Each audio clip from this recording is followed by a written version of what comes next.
I think that's worked. Welcome everybody. As previously mentioned, we're going to just spend the next 50 to 60 minutes just identifying and refreshing our knowledge on risk assessments within SSG. As always, just some prompts around the professionalism and the etiquette that we are for virtual learning. We are recording this session for future uses, so if you don't necessarily want your face to be seen, then please feel free to blank that when we go out of share screen mode. As always, raise your hand or even just chip in with a question, or I will try my best to monitor the chat box, but I know a couple of others, maybe Charlie, could help out as well, just keeping an eye on that in case I missed something. Okay, right, so let's on this lovely cold chilly Friday morning, let's just kind of do something a little bit different with our starter task. Okay, what I want you to do now is to try and prepare yourself for what we're going to discuss around risk assessment and assessing risk, the processes of that. And I want you to try and find 7 keywords linked to risk assessing. Okay, so there is 7 hidden in there. You all are of a level to be challenged, so therefore I'm not telling you what those 7 words are. All right, so if you take 4 or 5 minutes, just jot them down, off you go.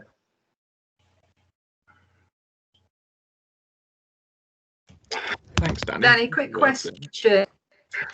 Yeah. Are we finding these in backwards? So you can find these horizontally, vertically, diagonally, and they can be forwards or backwards.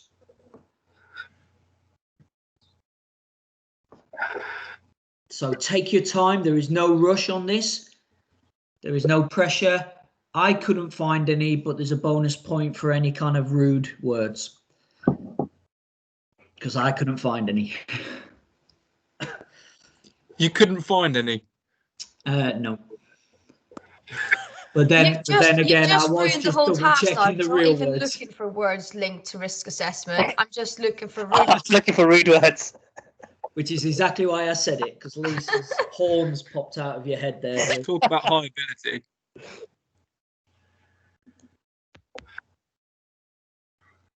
Yeah, I'm trying to look for risk assessment one, but it's just not happening. I'm trying to look for words. Can you just move up a little bit? Apparently we can't see the bottom 2 rows. Maybe it might, Balv, it might be your screen, because I can't. Is that Balv that said that, or is it Beverly? Somebody with a B. It's Beth. Oh, Beth. Oh, 3 B's. Sorry, I just seen B come up. Might be your screen, Beth, because I think I can see the last letter on the bottom right-hand corner is a T. Yeah, that's what I've got.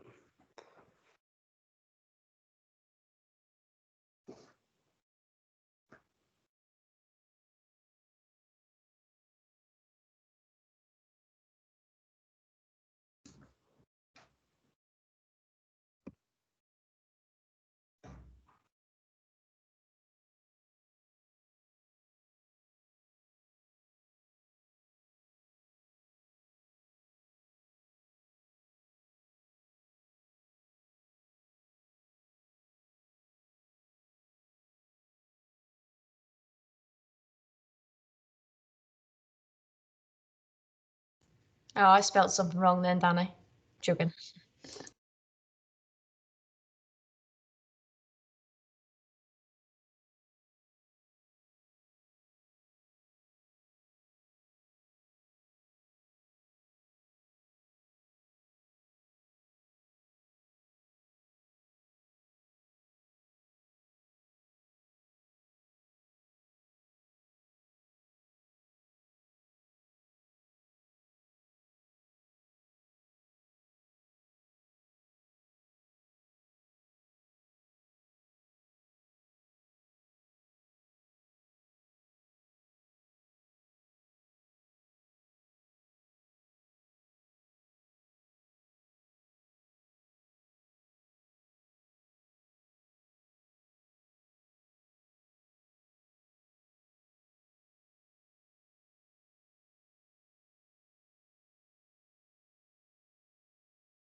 Okay then, guys, stop there then. That's the timer up. Just before I show answers, anybody get 7 there? 6? 5? Ooh, 4? Wowzers, yes, there we go, Mr. Achievers. Okay, so like I say, just again, a bit of fun and a challenging way. It'd be a lot easier for you guys if we actually added the answers right at the very beginning. But we can do that depending on the different levels of people that you have got in there. And also you could break out people, you could send them this like Lisa did yesterday on Google Classroom. And a simple word search can be stretch and challenge, can't it? We can give people a larger grid, a smaller grid, but have the same words in there to make it easier or harder. Or we could get them to process if they've had experience with risk assessment like you all have, whether it be a little bit or a large amount. You could give the words or not give the words to try and force that recall of memory. Okay. Happy with those, just to show you that I wasn't really fibbing. So outcomes and aims for today then, guys. Nice and simple really, is we just want to refresh your understanding of the risk assessments and then the processes surrounding them. So within that, we have got 3 key kind of outcomes that I want to achieve. Is to be able to identify the types of risk assessment, identify the elements of SSG training depth that need the risk assessing, and then look at the process for completing and then using the risk assessments. Okay. As always, at the end, we'll have a few minutes for time questions, but fire them at me as we go through them. The one thing that I believe we may well have conversation through, and I welcome, would be the fact that we are now in lockdown 3.0, and then how does that risk assessment now look for you, depending on what type it is and what your thoughts are. And it could be that we go away from this and we've got a couple of actions that we need to do further work in the future. Okay, so as always, nice and simple if you can, using the chat function, select an appropriate emoji that relates to your prior knowledge for outcomes A to C. So if you go to the chat function at the bottom, it will give you the option to select an emoji. And if you are really not sure, uncertain, not done it for a while, or panicky, then you're obviously going to be around the crying emoji. And if you are cool as ice related to this, then you're going to put your shades on and anything in between. Okay, so it's like a 1 to 5 scale.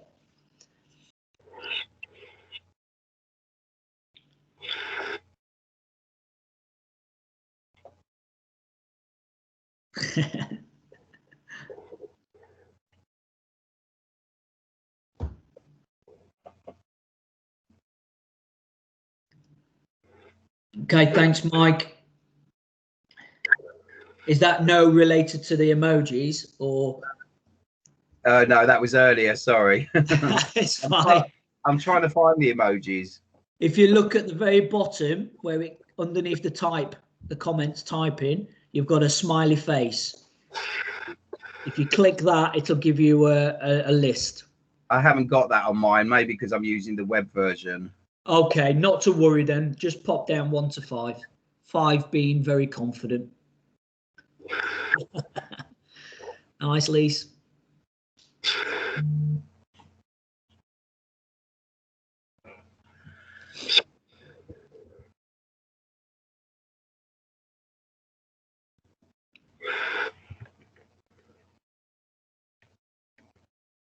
Okay, good. Thanks, Beverly. All right. Sorry, Matt. Thanks, though, Matty Vine. But you've put down the, not quite sure, but smiley. Good. 3.5, Mike. Nice. Okay, good. They're starting to come through now. Lovely. Okay, so as those are coming through, we can see that all of us in here pretty much have got a kind of quite a confident base around base knowledge around risk assessment and risk assessing. Everyone is coming in kind of smiley or above. We've got one or two maybe not quite sure about the different types, but again, we want to be able to analyze that and review that. Okay, so thanks, Danny, Beth, Hannah. Excellent. Right, so just moving on, keep those coming through if you've not quite finished it, and we'll have a look later. So the type of risk assessments then. So we have, as a kind of general rule of thumb, 5 different types of risk assessment that there is. You've got the qualitative, you've got the quantitative, generic, you've got the site specific, but then you've also got the dynamic. Sometimes we refer to it and others will refer to it as a live risk assessment, and that is dynamic. So just a little bit about each of those really. We want to be looking at the first one as it being a systematically approached review. So this is a very process orientated action that a member of your team will do, whether it's yourself, a colleague, and this isn't necessarily a hierarchical thing.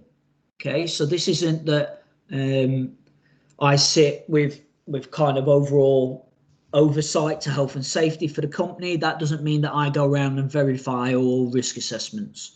Far from it. If anything, the person that was leading on the activity, event, session, they're the best fit person, so long as they've got a baseline knowledge of what to do, how to do it, and when to do it. Okay, so we then have to make a written judgment on that.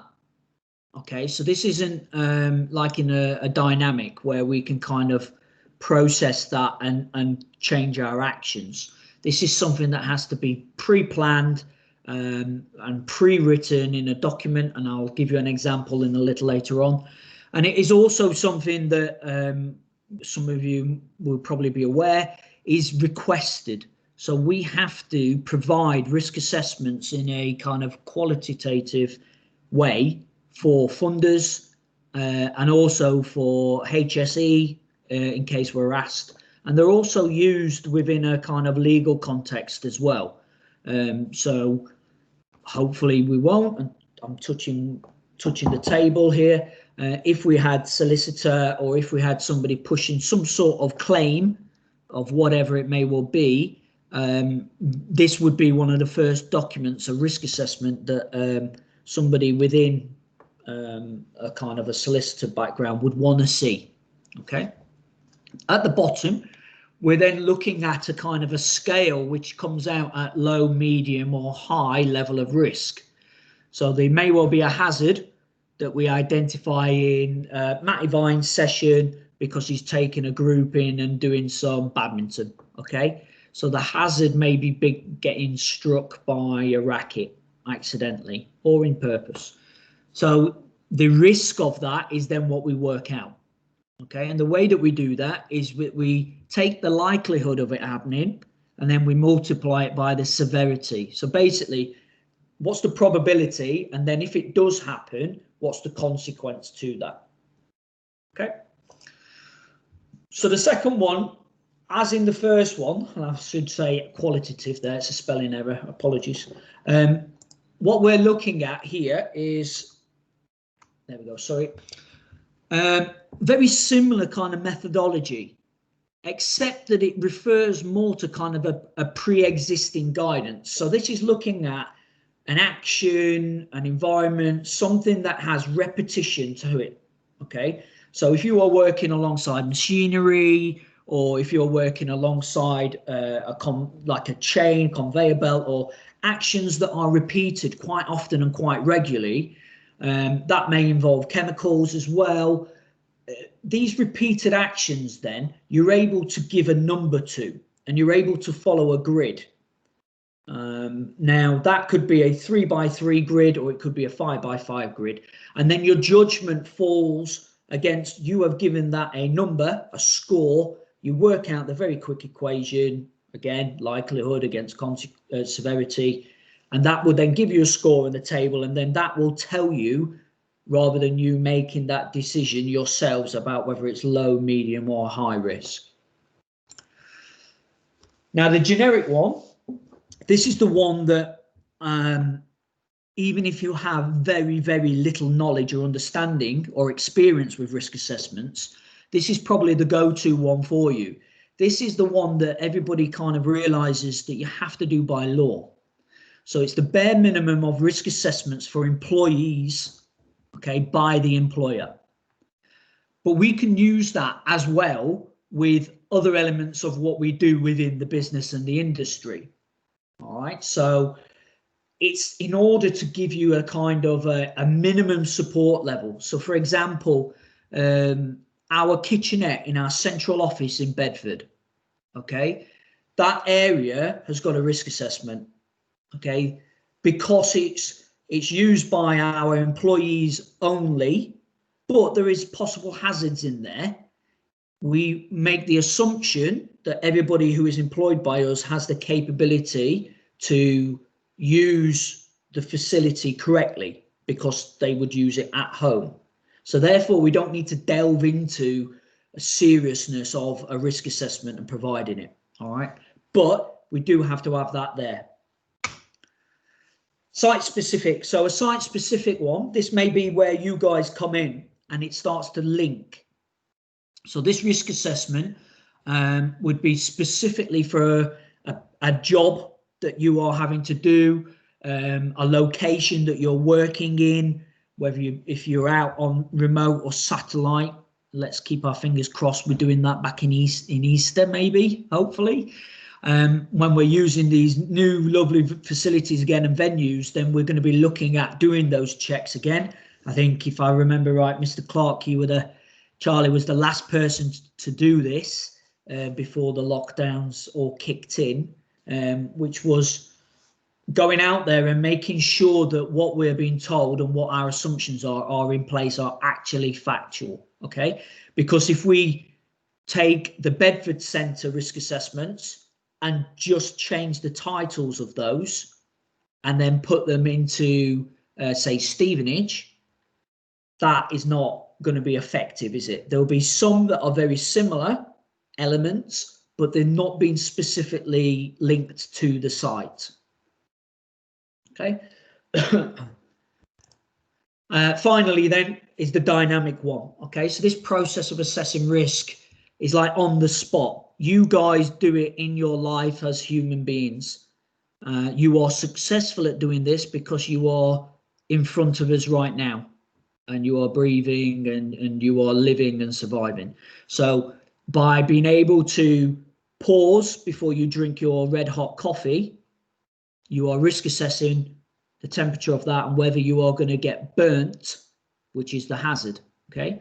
Likewise, when you go into face-to-face delivery, you have looked at who you are going to be teaching and what their risk is to be involved in participating in rock, paper, scissors in a hoop game, the movement around the classroom. It may well be that you walk into a satellite center and you see a piece of electrical equipment there. You are making a informed decision whether you should plug that in or not. You're doing a bit of a check on the spot. Now, you may not have time to formally write this down. Okay, so it may well be that it's on the spot in your head and you adapt your behaviors to that. But moving forward, you would then want to revisit the risk assessment that is in place and then add that you found to be a risk or a hazard. Okay. Is there any questions around that? Yes. Sorry, Mike. I've just seen you come up. Yeah. Yeah. So, Danny, you covered this anyway. So, homework and risk assessment. Oh, there's a lot of here. Can you hear me all right? Yeah, just a bit stop-start, but I think you asked about home risk assessment. Yeah, so obviously a lot of my friends and everything, the companies are giving them, like, self-employed and employed, a full risk assessment to check suitability of, like, seating for back problems, DSE, you know, not being on the screen for more than 60 minutes at a time.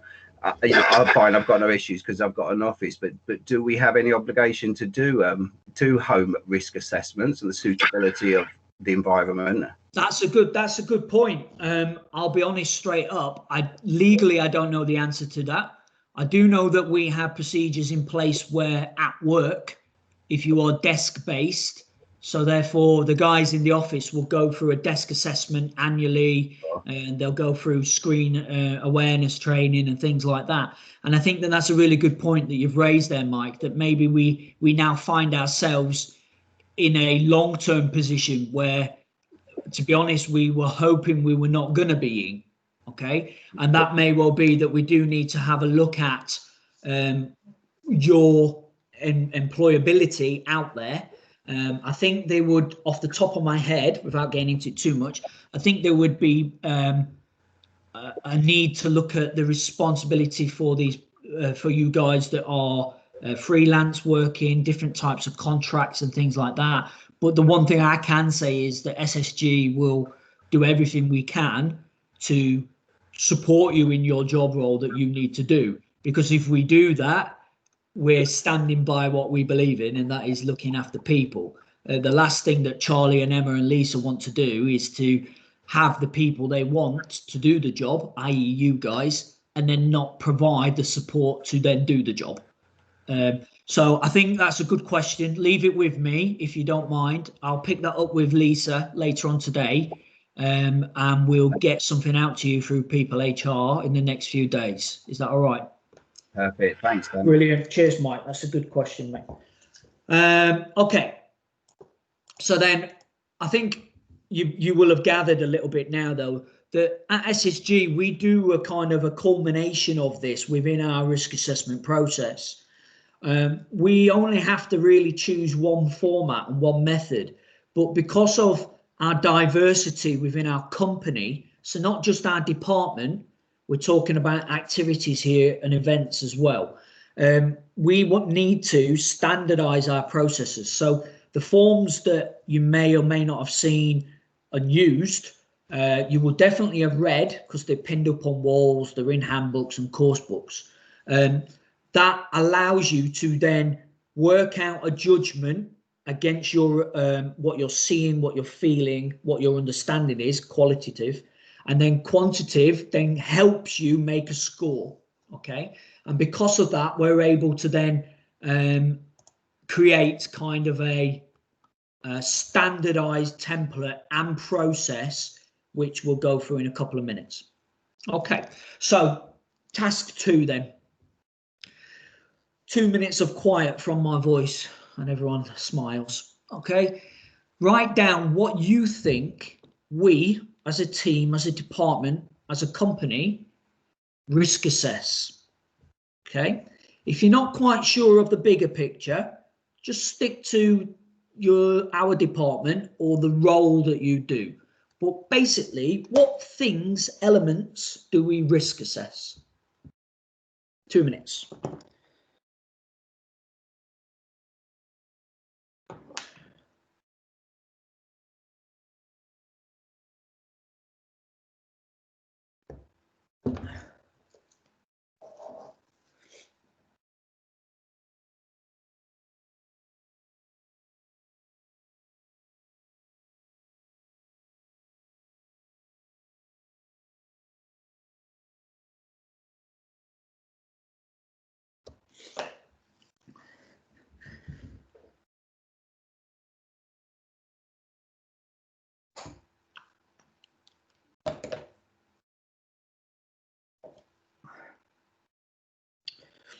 If you're not quite sure, don't panic.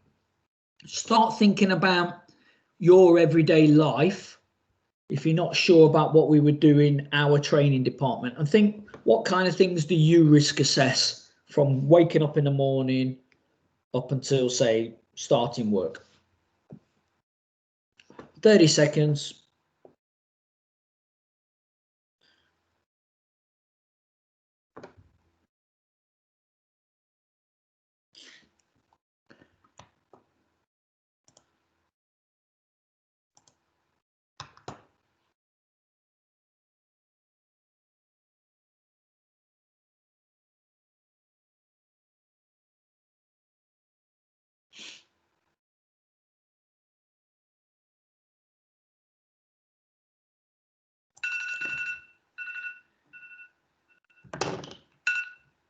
Okay, right. So let me have a quick look at who we've got in here then.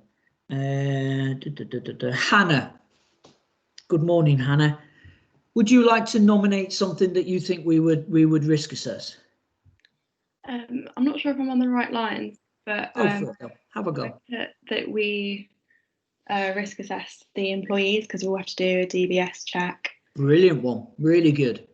Yeah. So when we come in as employed, we would then make sure our staff are risk assessed. Yeah, definitely.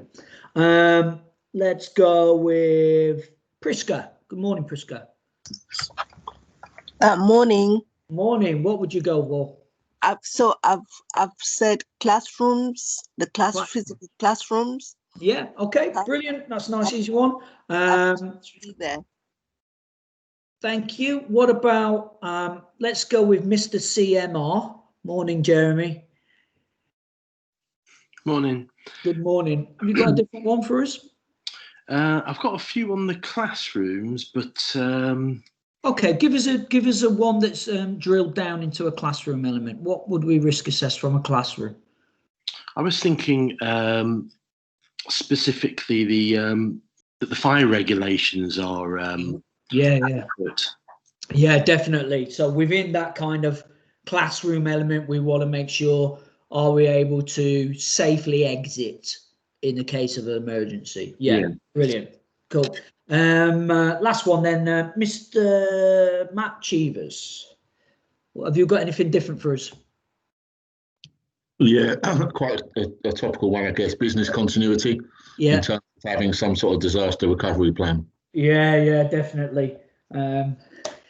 We will talk probably more at length outside of this meeting for that, with everything that's going on right now. But the risk assessment element is not always a slip, trip, fall. It is looking at a hazard to the ongoing of the business, and therefore a pandemic would definitely be one of those. Rightio. So a few that are directly related to our training department as such. One has been mentioned, great.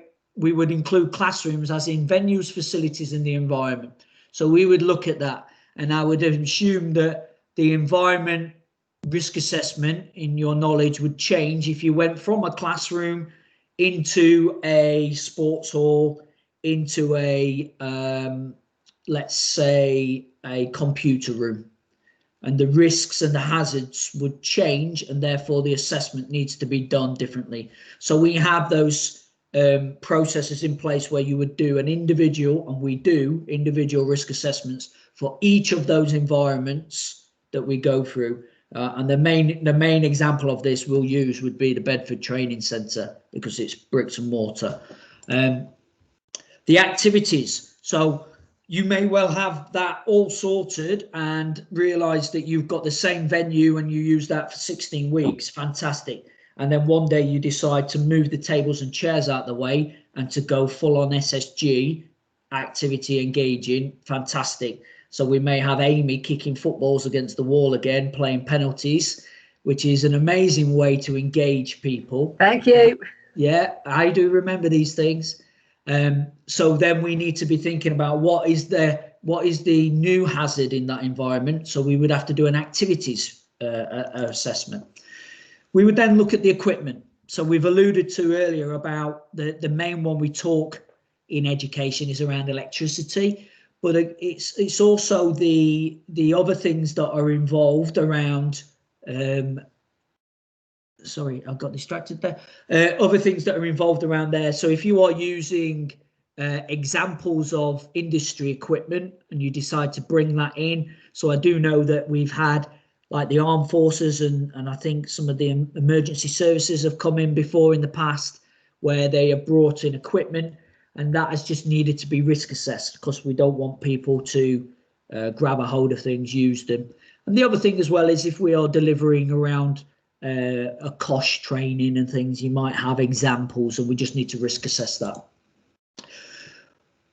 As you would imagine, this is something that's right up there around our risk assessment, and that is our candidates. Okay, so you are dynamically risk assessing your candidates when you are face to face with them all the time, just as you are doing in your own personal lives and relationships that you have. So you are looking at what prior experiences, what incidents in and around them, and then what criminality possibly have they been involved with, in order to then make sure that we're not setting them to fail. And that is something that we did a bit of work on, and we did in the last training, I think it was, where we looked at, or was that just the managers, Lisa? Where we looked at risk assessing for somebody who came in with a criminal record, and making sure that we identify every opportunity to support that person to be successful. But likewise, if they have got a history with online offences, for example, placing them onto one of our courses right now would not be setting them up to succeed, would it? It would be tempting and putting things in place and restricting them from using online resources. Guest speakers, let's not forget this. We need to make sure that as and when we invite these amazing industries in and linking employers and even people we know who aren't in SSG and pulling a favour to come and do a talk or a discussion, we need to make sure that we are risk assessing those. It's a very simple process, and it can be done quite dynamically and then written up almost as a standard. And then off the site visits, we've been hands tied to this now, and it seems like an age since we've been able to actually go back to the days of let's get you out and go shaking hands with an employer. It'd be nice just to shake hands with family members at the minute.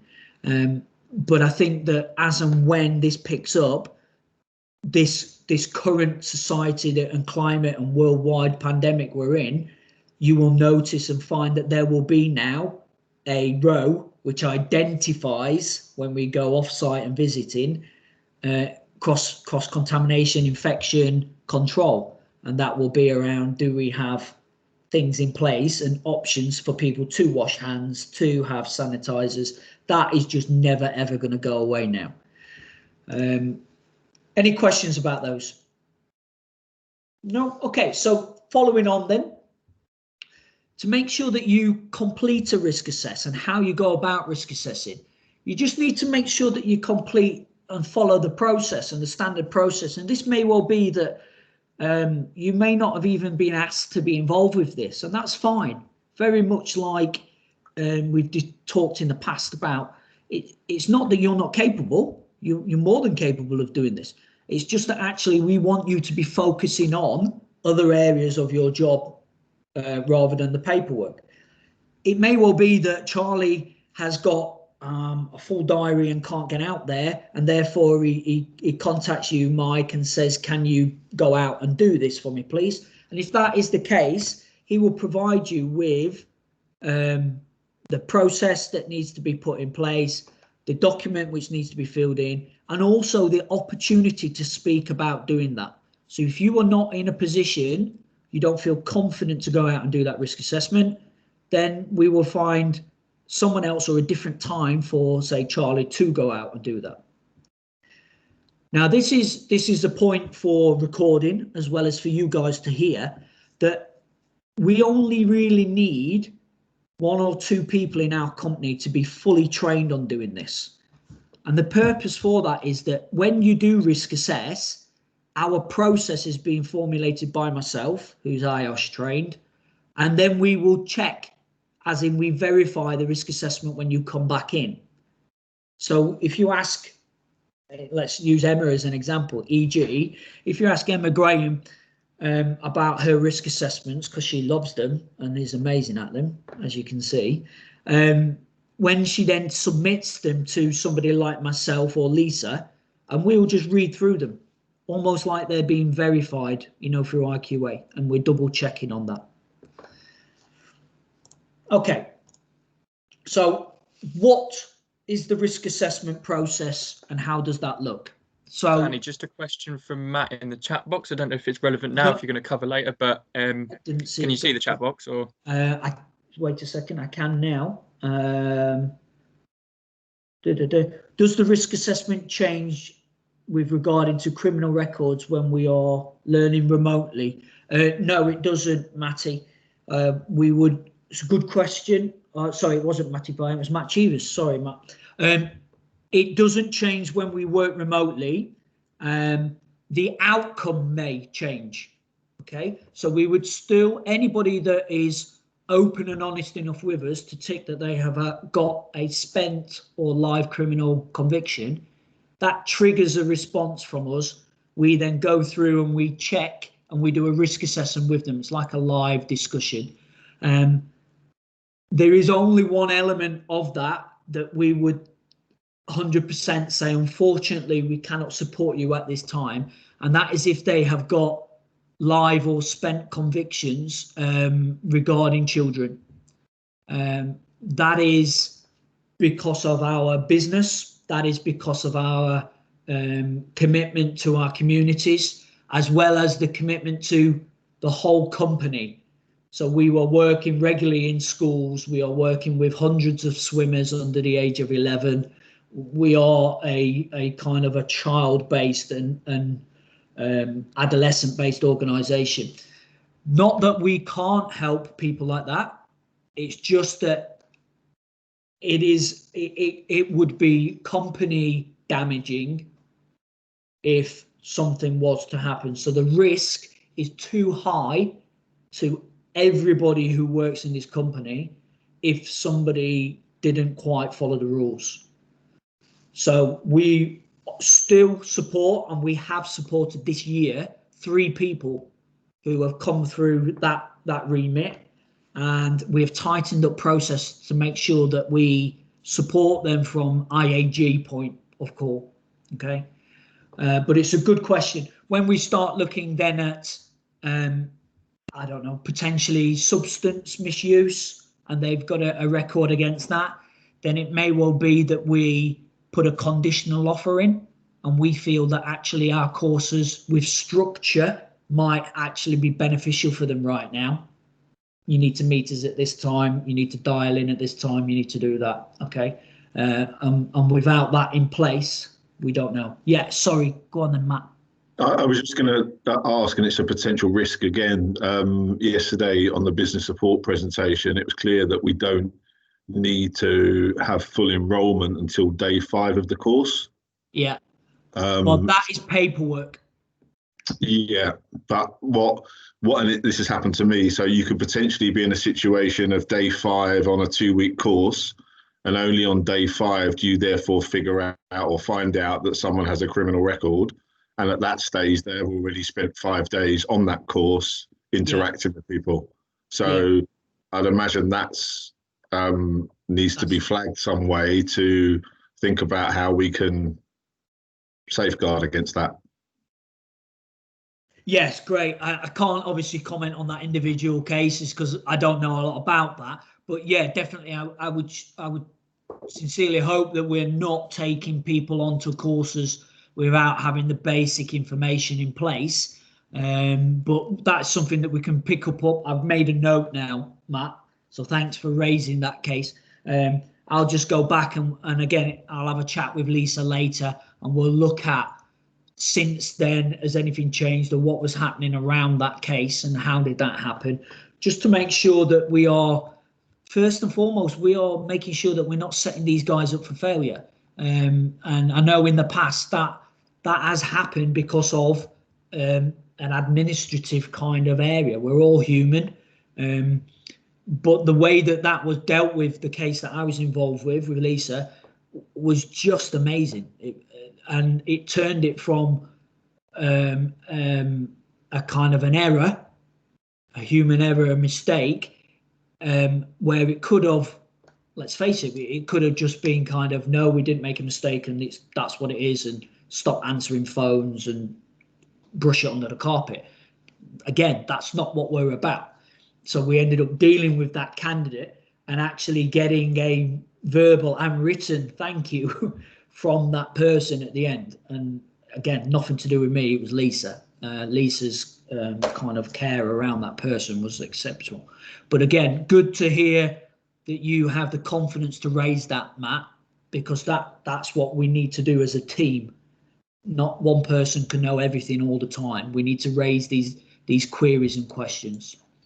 Okay, so thanks Charlie for pointing that out, because I did miss Matt's question there. Risk assessing then. So back into the kind of the format of how we do it. And this is really basic, guys. I'm not going to IOS you for 5 days.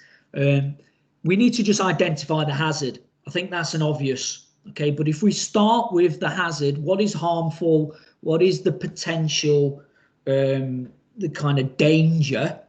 Although people will assume danger to be life-threatening and Hollywood-esque, that's not necessarily the case.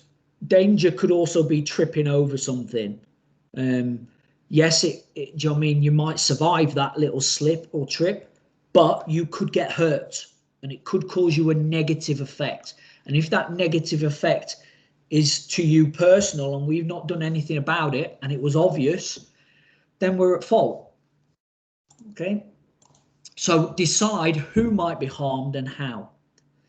So look at who is in and around that environment. If it's the public walking down the road path and there is potholes there, the council has a duty of care to identify that as a hazard and do something about it. Evaluate the risk and decide on precautions. Remember, so we talk about what is that risk, and it's about the likelihood and severity. So we have electricity running through our building in Bedford. Okay, if you were to attach yourself to the mains, you could die.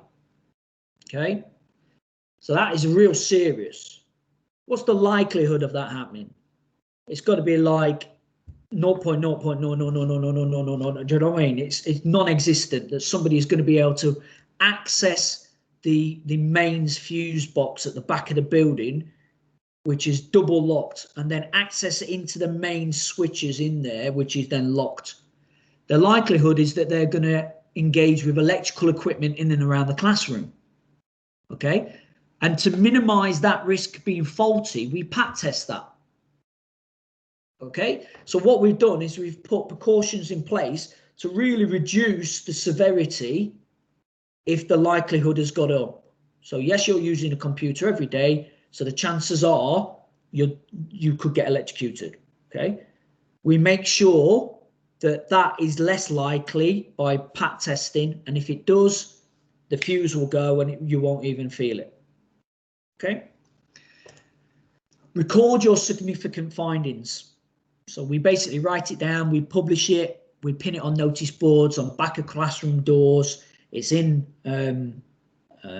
case handbooks and things like that. And I think as well, even Matty Vine will do a bit of this with some of his old level 3 sports guys, where they actually conduct their own risk assessments and things.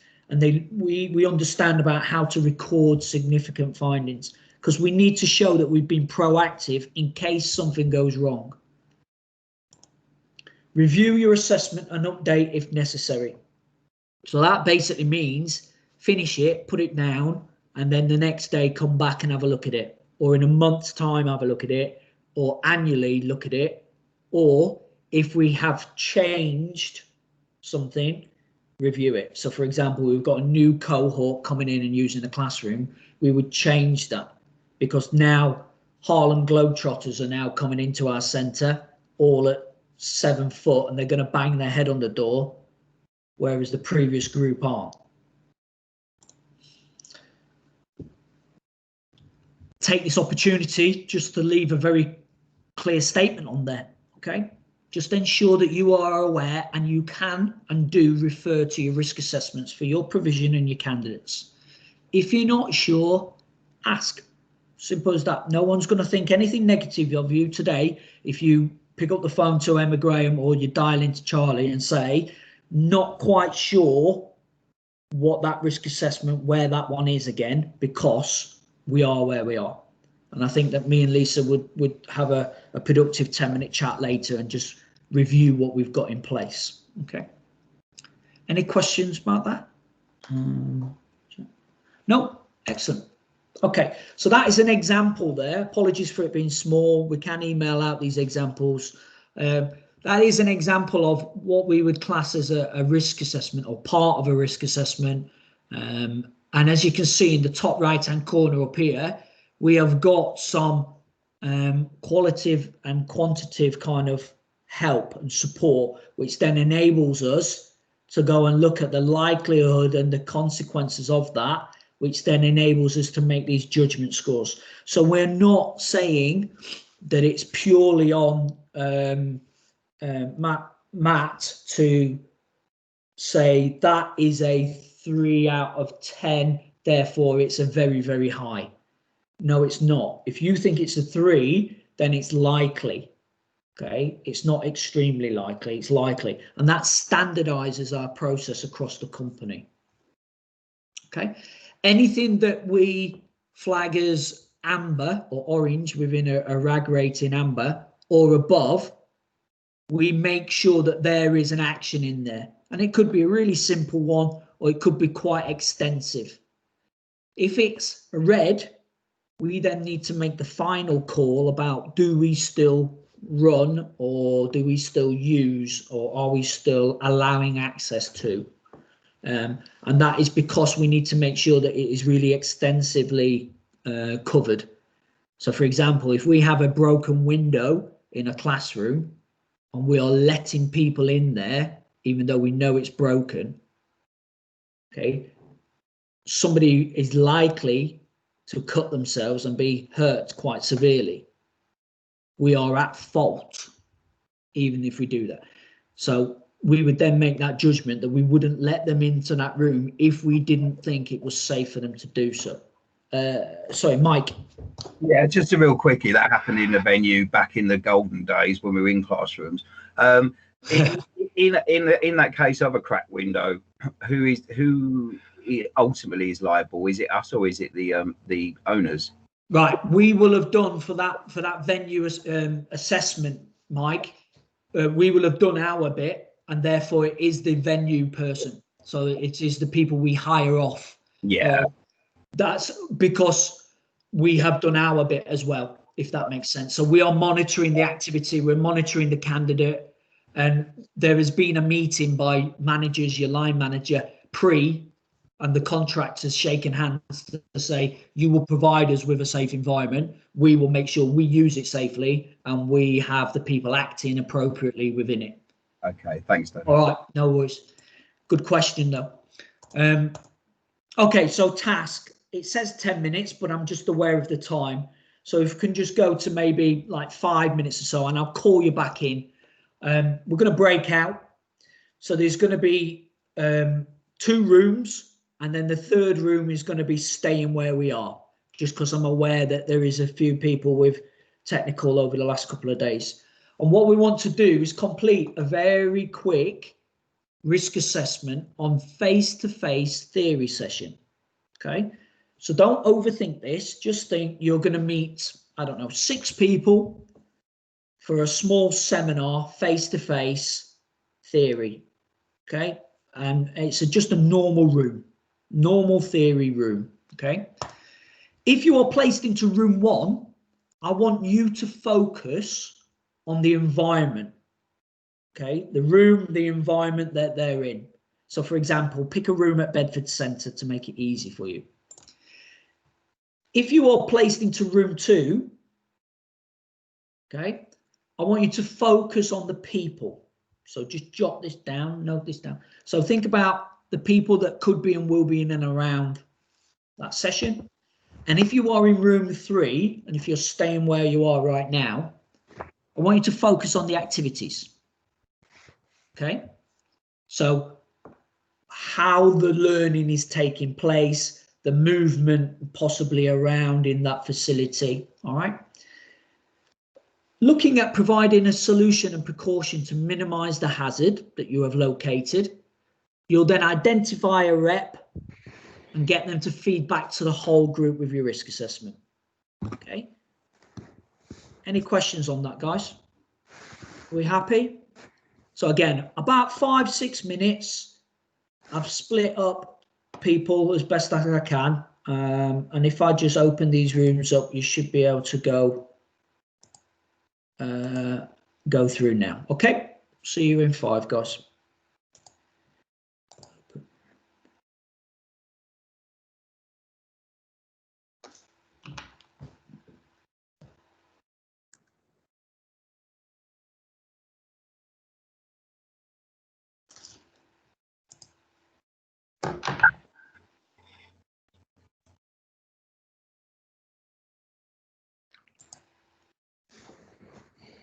I'm here again. Hi, Beverly. Hi. Hi. Yes, I have. I think. Let me think. So I think we should have here. Balf, Beverly. I've said hello to. I can see. Beth. We should have Lisa, Priska here. Yeah. Okay, so best thing for you to do now, guys, is you are room 3, so you're looking on the activities, the kind of learning that's going on. So you guys have got, to be honest, less to kind of look at for the risk. So you're thinking a theory session. Picture that in your mind. Theory, face to face. There's only 6 in the room. You're not worried around the room. You're not worried around the people themselves, as in, are they a danger to each other? Think about the learning. So what could be a kind of hazard or a risk?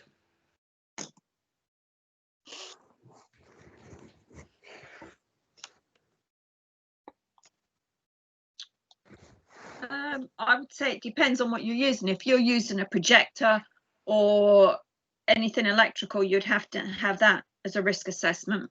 Yeah, you would. I think that 100% you need to be putting that down, and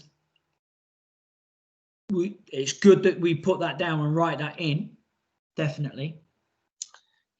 Then I also think if people are using laptops or tablets for the learning activities, there's different risks you'd need to look on there. What are they able to access? Excellent. Love that. On the laptops, you know, because we have obviously we might not give them physically, but our laptops and tablets will have access to our Wi-Fi. That means they can access almost anything they want. So there's that risk to individual candidates. Yep. Or could there be something left on the laptop that is SSG private information that they can now access, etc.? Perfect. So what we're saying there for everybody else, if you didn't quite hear Priska, is that the technology itself, as in the electrical, that possibly could hurt them learning on there. But the content, how they use the internet, could cause them harm, could be hazardous to them. Okay. Now I can tell you now that the precaution is already there. It's already in place. So we have stringent firewalls to make sure, and it is monitored to make sure that anybody that uses SSG, whether you're staff or a candidate, Wi-Fi access is monitored. We've got CCTV in each of the rooms which monitors the computers that are in there. So we link, just like internet cafes do, we link the time of the ping somebody tried to access how to build a bomb or a kind of a pornographic site. We would then know which device, what time, what date, how long for. It would block them from doing that, and then we would know that with the camera, and we'd be able to find the person to do that, to help them to say, look, that's not right. So what you've got there is 2 hazards. You've got the electrical one, so the precaution is make sure you set the rules out at the start of the lesson and make sure it's pat tested. So if we've done that, what do we think the likelihood could be? So before the precautions,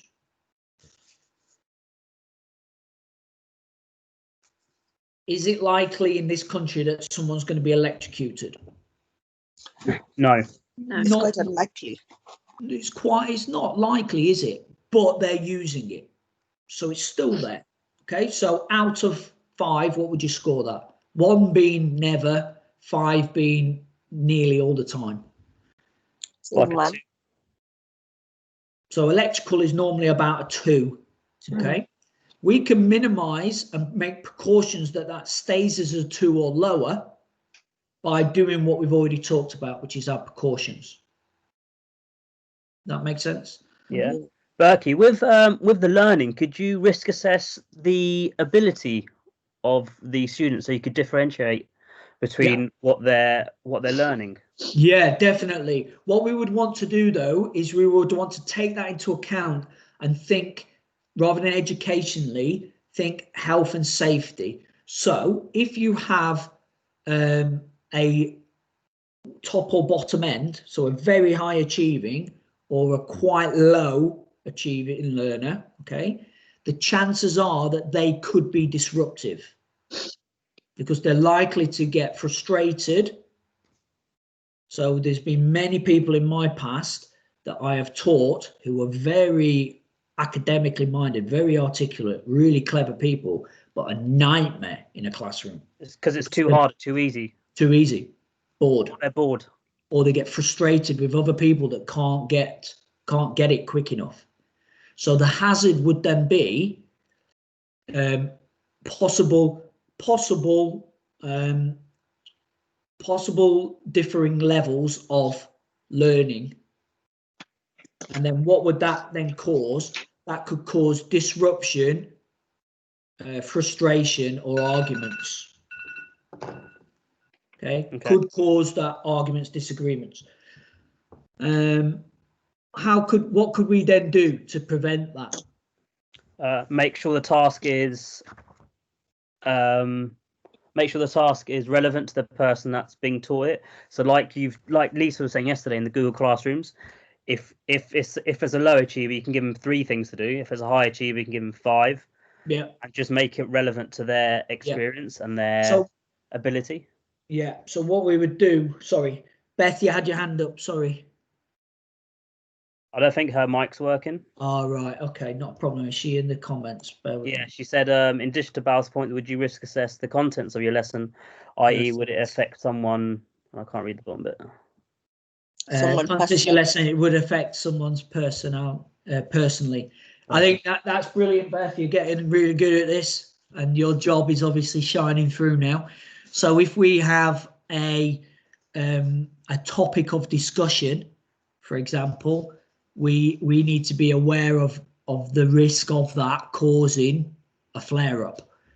So the last thing you would do in our Bedford Centre, not that it ever would, is you'd start talking about the different communities that are in there. So what is good about living in Kempston?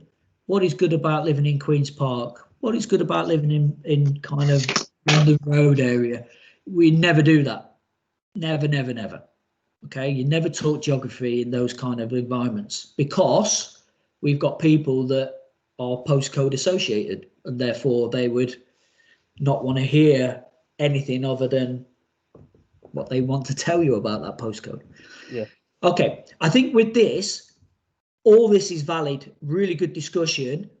Remember when you're doing this, you're thinking umbrella. So that is over the top. You're protecting the larger thing. So it's not so much individual people, as in Balv Baines is great. He needs this, this, and this, because that goes into your education.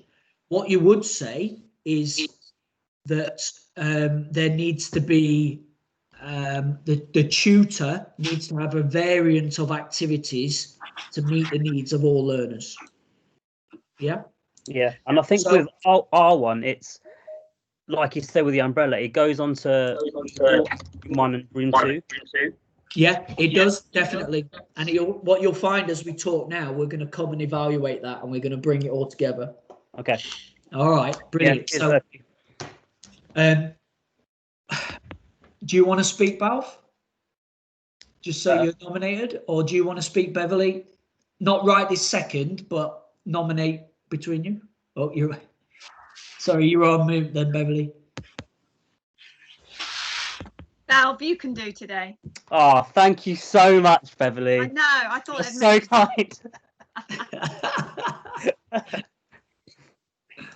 Well, you did step up yesterday, Beverly, so I know. that's fine. Yeah, that's good.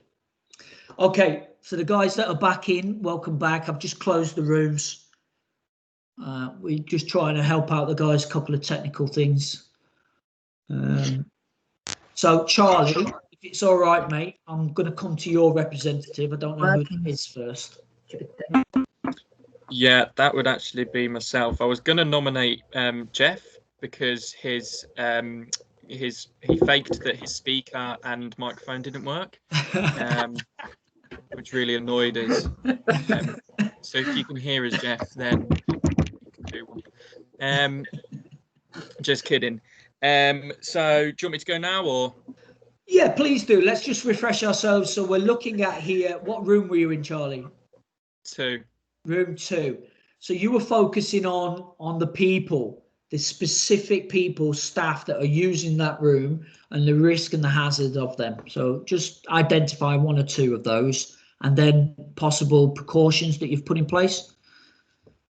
Yeah, so I'll go down a list. Level of academic ability, mental and physical disability, DBS, criminal checks, safeguarding, mobiles, prevent, equality, diversity, first aid, language, behaviour, parents or unwanted external visitors, medication. We didn't actually discuss prevention methods or what we would put in place. Okay. Would they? What kind of route would you take with those? Yeah, so we discussed that from a generic perspective. So, for example, like unwanted external visitors. There we can kind of risk assess from that perspective in terms of like kind of any kind of evacuations that would be needed and stuff like that. But we looked at certainly the enrolment and IAG process, that we've got clear processes in place that where candidates can identify areas that we might then need to go back and put a risk assessment in place, such as criminal record, such as any personal situations, like Jeremy mentioned, that a candidate might have an ex-partner that would unwantingly enter the classroom for some reason, and that would be important for them to mention during the enrolment process. But like we said, from the generic side of things, if we weren't aware of that, then we've got risk assessments in place in case that does happen, if we weren't aware of that situation beforehand. Yeah, good. Thank you for that. Brilliant. Val, do you want to come in now with your groups? It was quite a tricky one, this one. And then Emma, your group afterwards. Whoever's the nominee will do after Val. Okay. You're on mute, Val. Oh, yeah, can you all hear me now? Yes, I can, mate. Yeah, go for it. Amazing. Yeah, so we were in room 3 and we were discussing that the topics that we had sort of bled into room 1 and into room 2. So what we focused on was the learning side of risk assessing, and we said that every student and every candidate will have different ability. So you'll have to differentiate between what you teach them and what you would deliver to them. So we mentioned how in Lisa's session yesterday in the Google Classroom, she was talking about how you could split them up into groups, into abilities, and give one group, say your lower ability, 3 things to do, and your higher ability, you can give them 5 things to do. And this would stop any disruptions happening, and it will stop any arguments happening as well.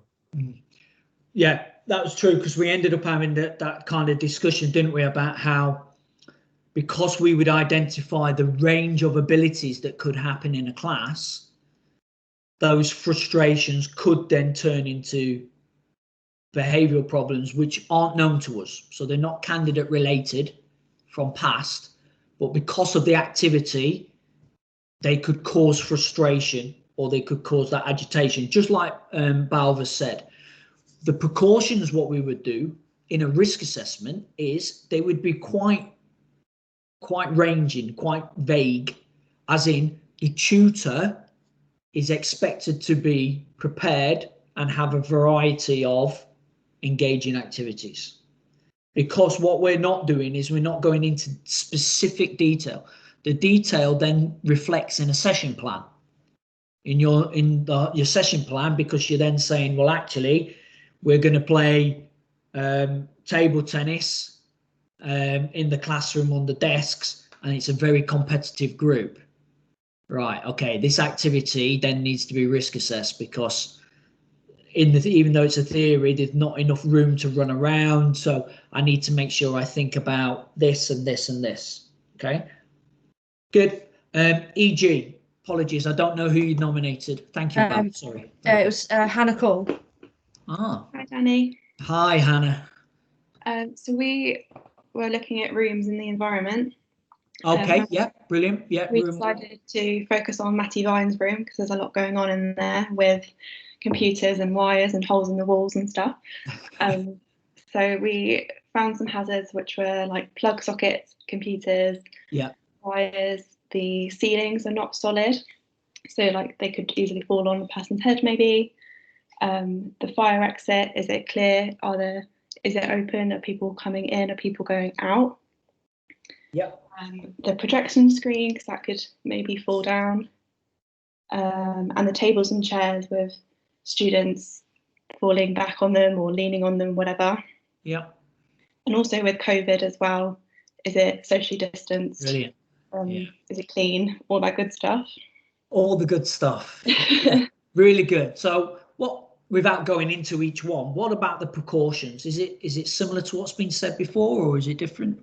Yeah, so we chose 3 to focus on in terms of coming up with some precautions. So for the plug sockets, we said we could have the safety covers on, also code of conduct, making sure that students are aware to obviously not stick their fingers in. Yeah, no, that's fine. Yeah, it's true. Making sure they're tested as well before classroom starts. And then we also looked at the ceilings, making sure that there wasn't anything stuck on them or hanging from them, assessing that they're not going to suddenly fall down. Cool. And then the last one we looked at was the tables, again, making sure that they're clean and sterile and they're all socially distanced as well. Really good. Thank you for that. I think there's a couple of elements in there which I just want to pick up on, which is quite precise. In that the precaution element there, hopefully you will pick up that a lot of that had things that were ongoing, that were regular checks that needed to be done. And therefore it's the responsibility of that person in that role. So the tutor will check the ceiling is still up. The tutor will check that there is no electrical sockets broken. And that is what the risk assessment is. And therefore, if an accident does happen, the person that was in that environment that has access to that risk assessment, if they have not done what they should have done, then we've got difficult conversations to kind of have with externals. Not that that has ever happened and not that it ever will, but it's just identifying that you will all naturally be doing this anyway through a dynamic process, but there is something formulated behind you to help to kind of just double check. And like I say, those are pinned up on notice boards and backs of doors on the walls in kitchenettes and things like that. And they're also saved centrally for access to you.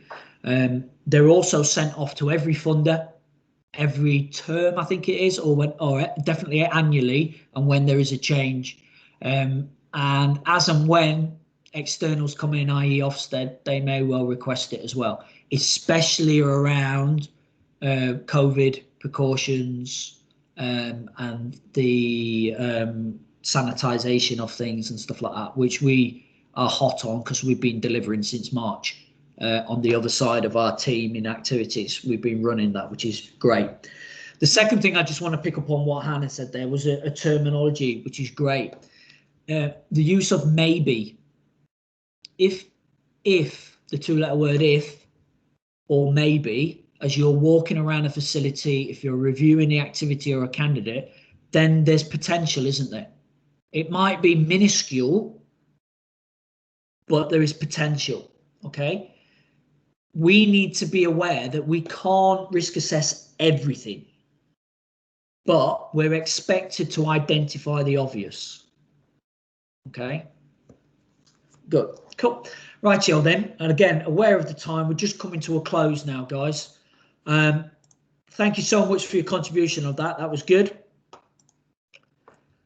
What I want to do is just identify now any questions that you may have as we wrap up the session about what we've just gone through. I know we've been firing backwards and forwards with things, but I think for me, the key is that you know who to go to if you're not sure from this point as well. And that would be left and right, as always, just ask a colleague, and then to your chain of command, your line manager. So that would be Emma, Charlie.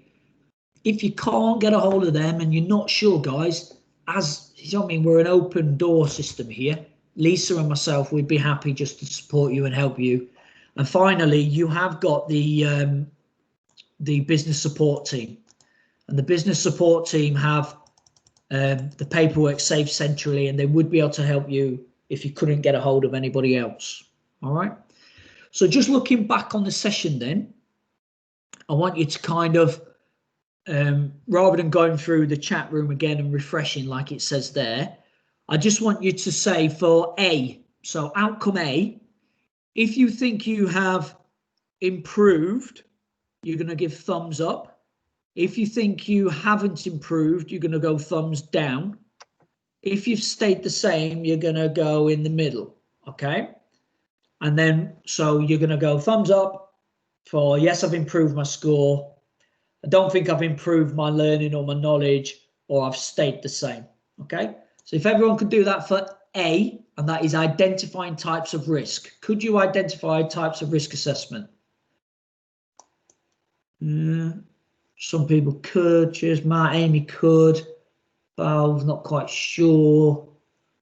Okay. What about identifying elements of SSG training department that need risk assessing? So have you improved your understanding and your knowledge about what elements in our department need risk assessing? So it's one thumb up for yes, in the middle for I've stayed the same, and down for no, I've not improved. Yeah, brilliant. Thank you again, Matt. Amy, okay, good. Well, that's good because you had good knowledge from before. Matty Vine, where are you at?